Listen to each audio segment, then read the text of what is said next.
उस सपूत को, भारत माँ के सपूत को नमन करने और उसके उस शहादत का हमारे इन बच्चों में जो यहाँ बैठे हैं उनमें देशभक्ति का वो मैसेज जो सबसे बड़ा एक हिंदुस्तानी का जज्बा होना चाहिए वो देने के लिए आज इस कार्यक्रम को हम मनाने के लिए इकट्ठा हुए।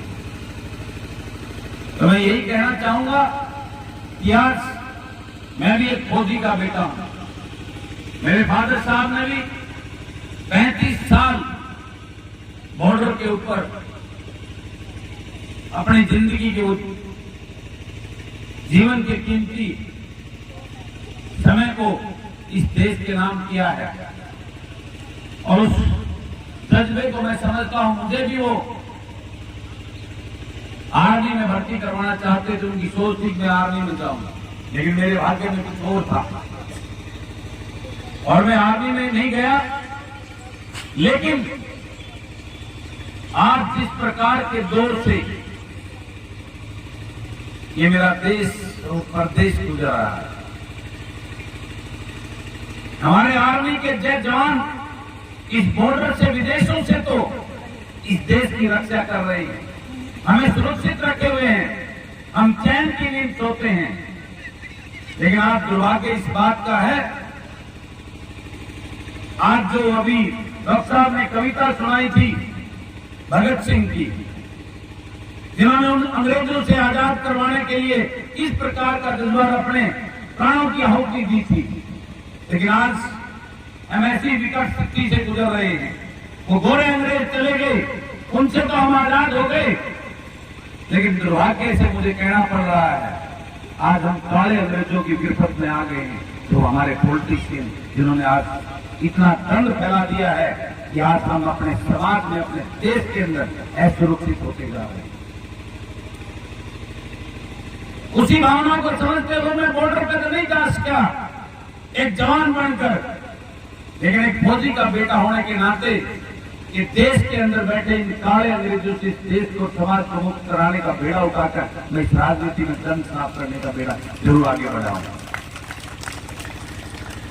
मेरे फादर साहब, मैं बहुत छोटे से परिवार से हूं, फौजी का गांव में छोटे से जमींदार के घर में पैदा हुआ। गांव की पढ़ाई लिखाई है, गांव में पैदा हुआ।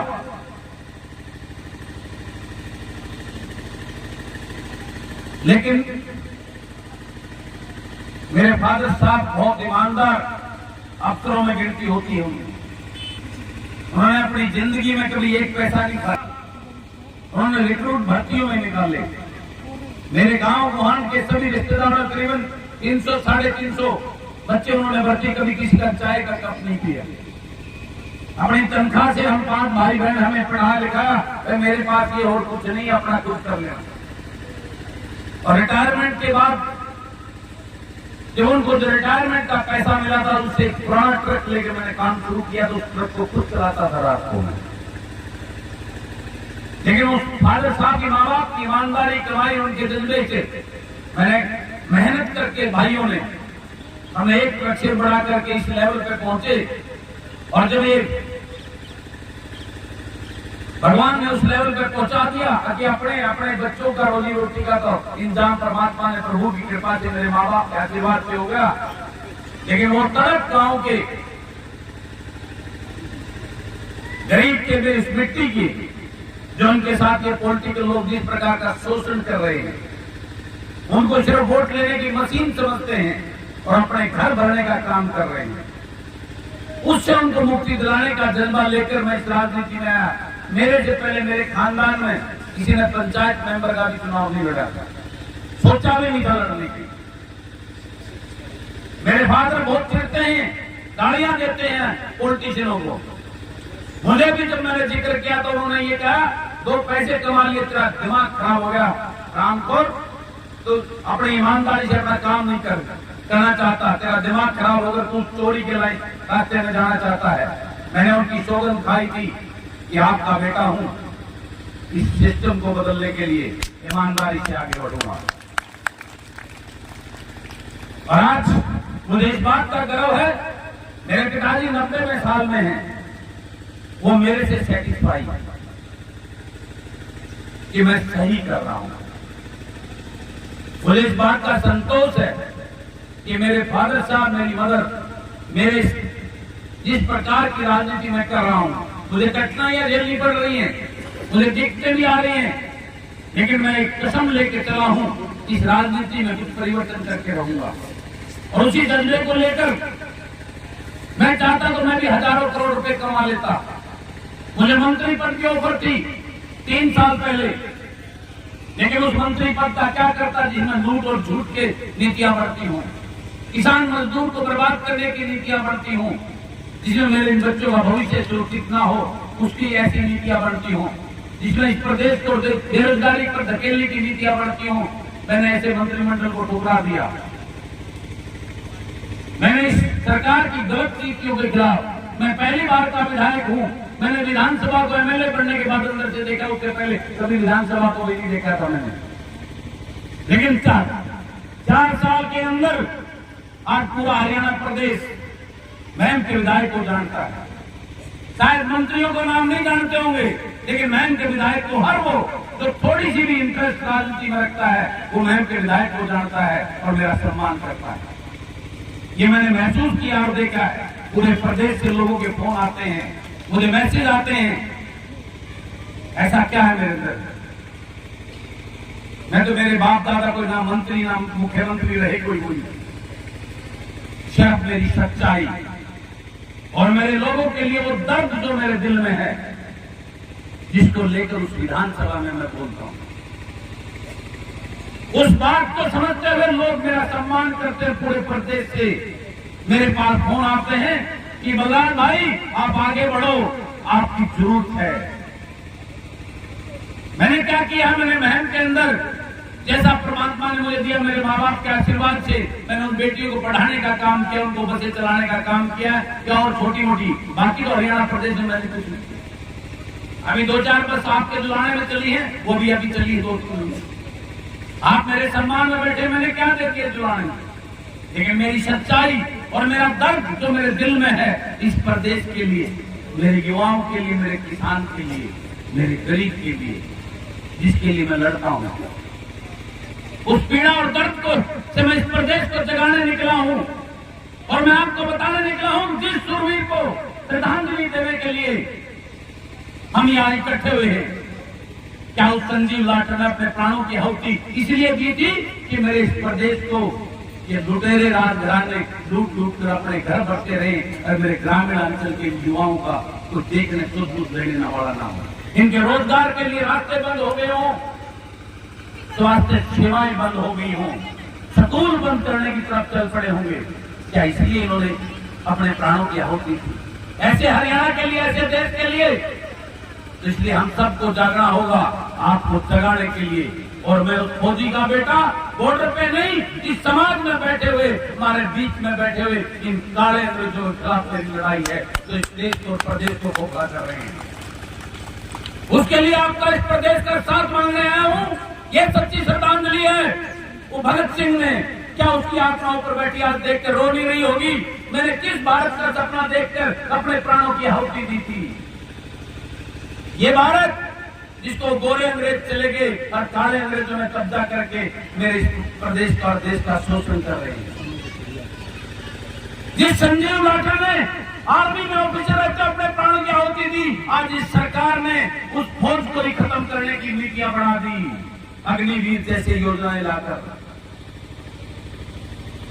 ये सब बताने के लिए मैं चाहता तो मैं भी ठाट ले लेता, इस राजकाज के मंत्री बनकर ऐसा आराम कर लेता, लेकिन मेरी आत्मा कुछ और चाहती है, मेरे दिल में आग है, कुछ बदलना चाहता हूं मैं। उस राज्यसभा की वोट के लिए मुझे बहुत मोटा पैसा दोनों पार्टियां देने को तैयार थी, लेकिन हिंदुस्तान का पहला उदाहरण के विधानसभा में भेजा था, उनको उसका सौदा नहीं किया मैंने किसी चोर को वोट नहीं डाला। तो मैं इसलिए निकला हूं आज आप सबको कि वास्तव में उन शूरवीरों को, उन बहादुरों को, उस भारत मां के सपूतों को सच्ची श्रद्धांजलि है। हमें सोचना होगा, हमें गुलाम बनकर ये राजनीतिक दल अपने गुलामों को, अपने चाटुकारों को टिकट दे देते हैं, जिसका जनता से कोई सरोकार नहीं होता। तो उस विधानसभा और लोकसभा में जाकर आपके लिए बोलने का एक शब्द उनके मुंह में नहीं होता, उनके अंदर हिम्मत नहीं होती। इनसे पीछा छुटाना होगा। अपने उन बेटा बेटियों को जो किसान मजदूर के बेटे हों, जो किसी फौजी के बेटे हों, किसी गरीब छोटे कर्मचारी व्यापारी के बेटे हों, जिनको उस दर्द का एहसास हो कि ग्रामीण अंचल में क्या क्या पीड़ाएं हैं, मेरे युवाओं के भविष्य में क्या तकलीफें हैं, किसान को क्या दर्द है जिसकी कोई सुनवाई नहीं करता, उस गरीब की दलदल से निकालने के लिए क्या नीतियां बननी चाहिए, उनके दर्द को समझने वाले जब तक आपके बेटा बेटियों को आप उस जितना आप जागे, जितना आपने अपने बेटा बेटी को जो आपके दर्द को समझने वाला पढ़ा लिखा ईमानदार हो, जो आपके लिए खड़ा हो, जो अपना घर बढ़ने के लिए राजनीति में इसको बिजनेस समझ के ना करने वाला हो, इसको सेवा करने का ये देश वो देश होगा जिसका सपना भगत सिंह ने लिया था और संजीव लाटन ने लिया था।